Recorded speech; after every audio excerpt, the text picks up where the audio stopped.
Okay, here's the beginning of number 7. Finding there's enough solder, old solder left on here to make a good, can you stay put? Are you?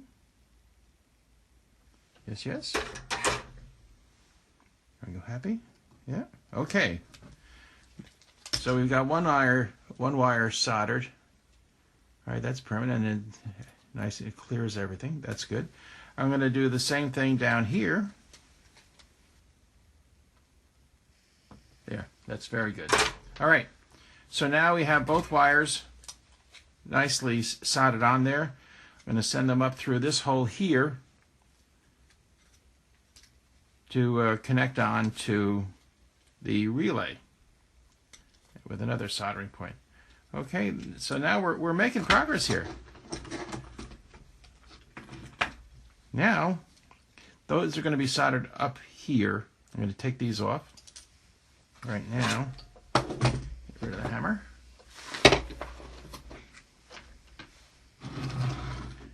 And we'll take this off now. There's one. And 2. Oh, that's grand. All right. So now, what I'm going to do is I'm going to screw this back on in place, and then we can work on these 2 wires. End of number 7. Okay, I believe this is number 8. I've got the whistle screwed on again onto the metal platform, and now let's solder on the, I also dipped the ends of the wires in flux, so this should melt in nicely. Okay, that's 1. And here's number 2. Let's put that right on top. They both are together, sealed in. That smoke is the flux evaporating, which is taking oxygen with it. Number 9. We've taken care of rewiring the relay. That looks to be in good shape now. Let's open up the motor itself, take a look at the armature, and the face of the armature is called the commutator. And that's the thing that receives the electricity and transmits it to the electromagnetic field. Let's let you come off here. That's fine there. This thing was on very, very tight, and it took some doing. I had to disassemble. I had to remove the solder from this connector to expose the face of the armature, which is called the commutator. These are the 2 brushes. They're just pieces of copper, and they're absolutely disgustingly filthy. They transmit current through the springs to the brushes that brush on the face of the commutator, and that's what excites the electromagnet and gets things spinning. If you notice, I'm going to take both of these out and clean them up with some CRC solvent here, so that when they get all crudded up like this, they don't make good contact, and you don't have good electrical activity going on. And if you don't have a good contact, the electromagnet is not going to work very well. So that's 1. And that cleaned up pretty well. Let's do number 2 here. You see how much dirt it is. Look at the cloth. Look how much dirt is there on the face of the brush. That's not too bad. Let's get some more on it.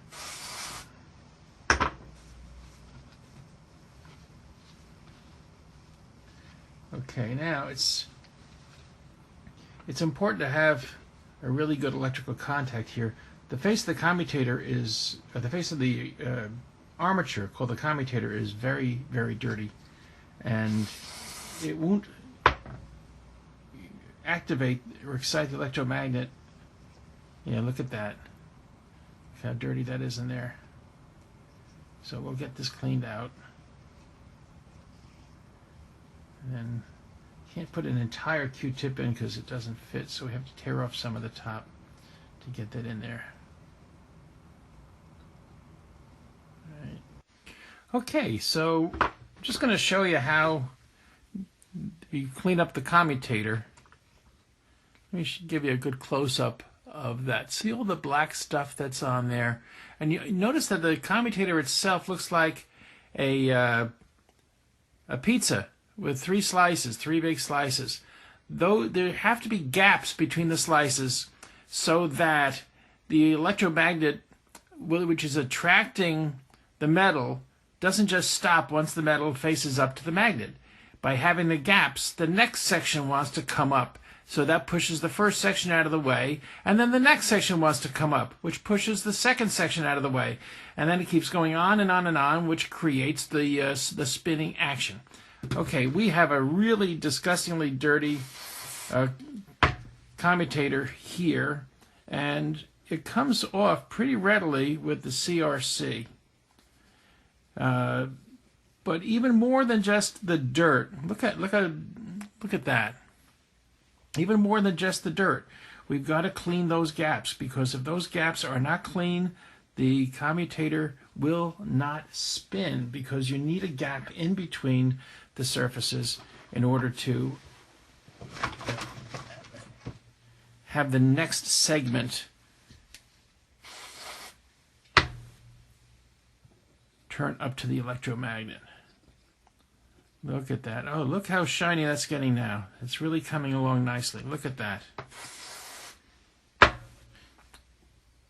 It's the safest thing to do is to spray the CRC, which evaporates quickly, on the electromagnet. I'm sorry, on the Q-tip. I'm getting ahead of myself. Not thinking. All right, that's about good enough for that. But still, we have to clean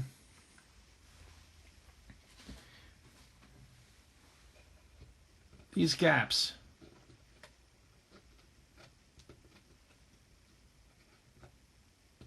And I don't use any metal. I always use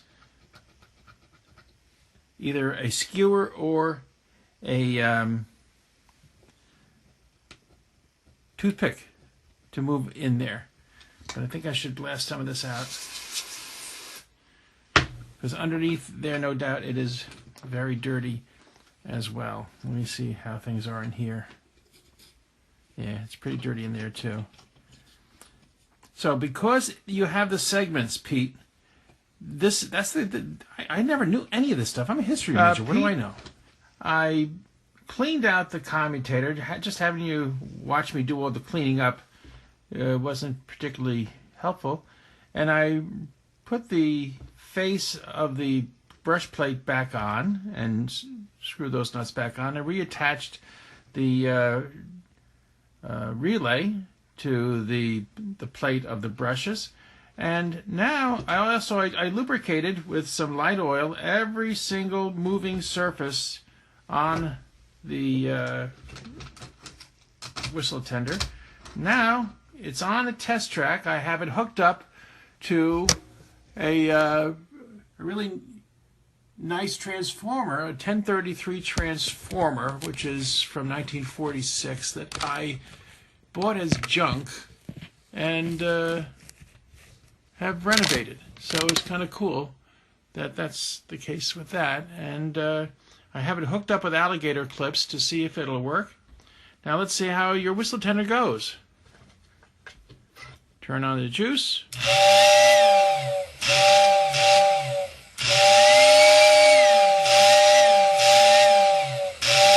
Perfect. Absolutely perfect. And we'll put this back on and screw it on, and you have yourself I have myself effectively a brand new Lionel 6466 whistle tender, thanks to my wonderful son. Thanks.